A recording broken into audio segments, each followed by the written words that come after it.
حملہ ہوا. یہ جو JIT رپورٹ ہے، یہ ابھی تک جو فائنڈنگز اس کے اندر آئی ہیں وہ میں آپ کے سامنے لانا چاہتا ہوں. لیکن میں اس سے پہلے یہ قاتلانہ حملہ کیوں ہوا، اس کے پیچھے کیا تھا، تو میں پہلے تو آپ کے سامنے وہ پورا جو ایک ٹریل ہے یہاں پہنچنے کے لیے کہ کیا کیا راستے میں ایونٹس ہوئے جس کی وجہ سے ہم وہاں پہنچے وزیر آباد پہ، اور اس کے بعد کیا ہوا، اور اس کے بعد میرے چند سوال ہیں اور مجھے ان کے جواب پتہ ہے، لیکن میں قوم کے سامنے وہ سوال رکھوں گا جب میں یہ آپ کو ہر مرحلے سے لے کے جاؤں. سب سے پہلے کیا ہوا، رجیم چینج ہوئی. رجیم چینج کی پوری سازش ہوئی. مجھے پتا اس سازش میں کون کون ملوث تھا، کس نے کیا پلاننگ کی، کیا ان کی سوچ تھی، کیسے انہوں نے پیسہ چلایا، کیسے ہمارے ایک آدمی نے فیصلہ کیا گورنمنٹ گرانے کا، کیسے اس نے جب حکم کیا تو ہمارے ایلائز ہمارے سے ہٹے، کیسے ہمارے لوگوں کو امریکن ایمبیسی میں ہمارے بیک بینچرز کو بلا کے بات چیت کی گئی، ان کی میٹنگز کی گئیں، اور وہ سب سے پہلے وہ لوٹا ہوئے، کیسے ان کو پیسے ملے. یہ سارا اب عوام سب سمجھ گئی ہے کہ یہ ہوا کیا تھا. گورنمنٹ گرا دی، 9 اپریل کو گورنمنٹ گر گئی. لیکن جو 10 اپریل کو ہوا وہ پاکستان کی تاریخ کا ایک پہلی دفعہ ایک اس طرح کا منظر قوم کے سامنے آیا. اور وہ کیا ہوا، پہلی دفعہ پاکستان کی قوم سڑکوں کے اوپر آئی، لاکھوں لوگ سڑکوں پہ آئے، اور سارے لاکھوں لوگوں نے ایک بات کہی کہ امپورٹڈ حکومت نامنظور. یہ کبھی بھی جو پلان کر رہے تھے، جو رجیم چینج کے پیچھے جو ماسٹر مائنڈ تھا، جنہوں نے ساری پلاننگ کی، یہ کوئی بھی نہیں یہ سمجھ رہا تھا کہ پاکستان میں یہ ہوگا، کیونکہ کبھی پہلے ہی نہیں ہوا تھا. گورنمنٹس گرائی جاتی تھی، مٹھائیاں بانٹی جاتی تھی. تو پہلی دفعہ ایک باشعور، ایک جاگی ہوئی، ایک بیدار قوم سڑکوں پہ نکلی، اور ان کو سمجھ آ گئی کہ یہ کیا ساری گیم ہوئی تھی، اور ان ہمارے اوپر اس ملک کے نامور ڈاکوؤں کو، جرائم پیشہ لوگوں کو مسلط کر دیا گیا. تو قوم کھڑی ہو گئی ان کے خلاف. قوم نے یہ واضح ایک پیغام دیا وہ سہولت کاروں کو، رجیم چینج کے جو لوگ تھے، جو غدار تھے، یہ ملک کے میں کہتا ہوں غدار تھے، جو میر جعفر تھے. قوم نے ان کو پیغام پہنچا دی کہ ہمارے لیے یہ ہمیں بھیڑ بکریوں کی طرح نہ رکھو، ہم اس چیز کو قبول نہیں کرتے، ہم انسان ہیں، ہم وہ لوگ ہیں جن میں اب شعور آ چکا ہے. اور پھر سوشل میڈیا کا زمانہ ہے، آپ کسی کی آواز ہی نہیں بند کر سکتے. جس کے پاس موبائل فون ہے اس کے پاس آواز آ گئی تھی.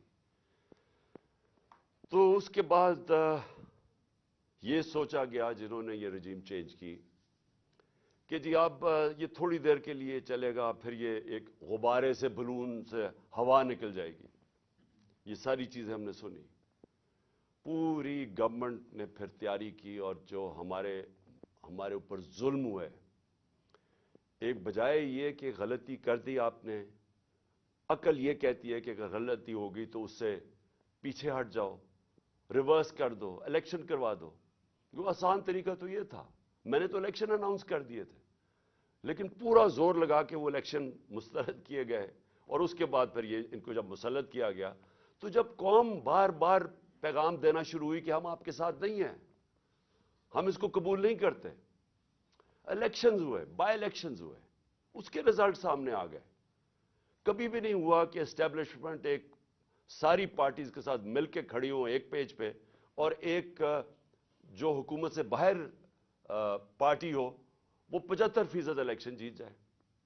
قوم نے پیغام دے دیا، لیکن بجائے اس کے کہ قوم کیا کہہ رہی ہے اس کی آواز سننے کے لیے، ایک طاقت کا استعمال کیا گیا، ہمارے اوپر تشدد کیا گیا، کیسز بنائے گئے.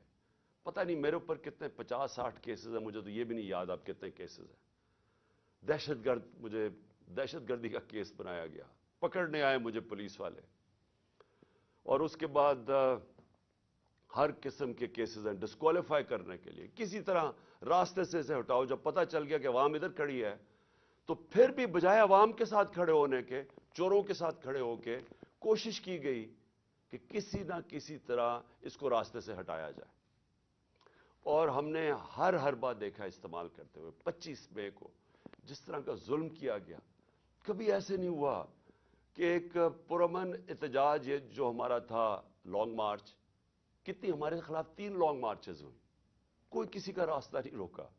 یہاں 2 دن پہلے پولیس گھروں میں گھس کے چادر اور چار دیواری کو مسترد کر کے اس ملک کے جو ہمارا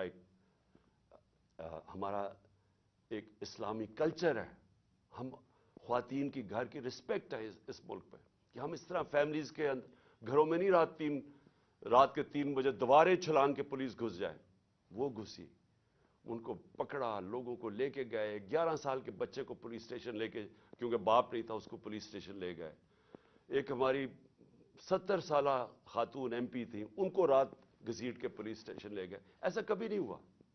پھر 25 میں آیا، پھر جو شیلنگ کی اور تشدد کیا، سارا ایک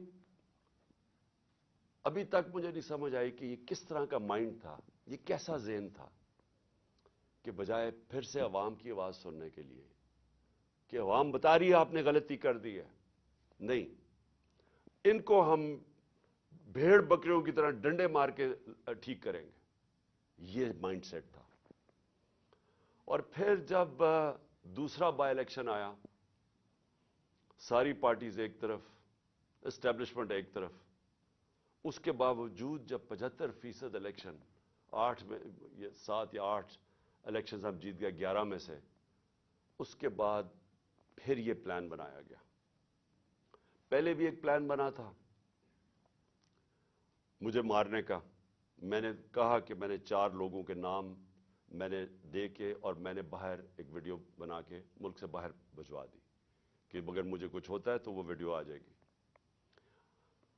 اب دوسرا پلان بنا گیا، یہ پلان بی تھا، اور پلان بی اب ان کو پتا تھا کہ اگر مجھے اسی طرح قتل کرتے ہیں تو ان کے اوپر آ جائے گی، تو انہوں نے ایک اور پلان لے کے آئے، اور پلان کہ جی سلمان تاثیر ٹائپ قتل ہو، دینی انتہا پسند جلال اور جوش میں آ کے اس نے عمران خان کو قتل کر دیا، یہ پلان بنا۔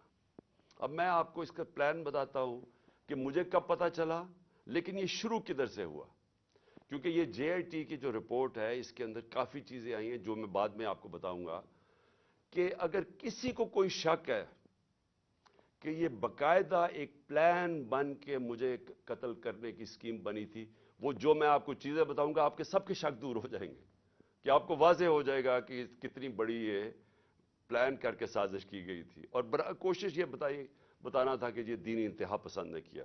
اب میں آپ کو ذرا بتاؤں کہ یہ سیکوینس آف ایونٹس کیا ہوا ہے۔ 24 اگست ایک وقار ستی ایک ویڈیو لے کے آتا ہے۔ ویڈیو کدھر بنتی ہے یہ میرا بہت بڑا سوال ہے، یہ کون بناتا ہے یہ ویڈیو، اور جیسے بھی اس کے پیچھے جائیں گے آپ کو پتا چل جائے گا، اور مجھے پتا ہے وہ کون تھے، کہ کس نے یہ ویڈیو بنائی۔ اور ویڈیو کیا ہے؟ عمران خان نے توہین رسالت کر دی، توہین مذہب کر دیا، اور اس کے بعد جناب وہ ویڈیو آگے نکلتی ہے۔ جاوید لطیف پریس کانفرنس کرتا ہے 14 سپٹمبر کو، اور وہ یہ کہتا ہے کہ جناب عمران خان نے بڑا ظلم کر دیا دین کے خلاف، بڑا یہ اس نے لوگوں کے اندر وہ کیا ہے کہ اس نے دین کی کیونکہ کیا ہے تو لوگوں میں اب بڑا غصہ ہے اس کے خلاف۔ پھر مریم نواز، بڑا اس کو دین کی پرواہ ہے، وہ بہت تکلیف لیتی ہے کہ کوئی دین کے خلاف بات نہ کر دے، تو مریم نواز کو بھی جوش آ جاتا ہے، اور وہ 15 سپٹمبر کو وہ بھی پریس کانفرنس کر دیتی ہے۔ اس سے پہلے میں بھول جاؤں کہ ایک ملک کا ایک بہت بڑا دینی آدمی رانا ثناء اللہ، اس کو بھی جوش آتا ہے، وہ 14 تاریخ کو ایک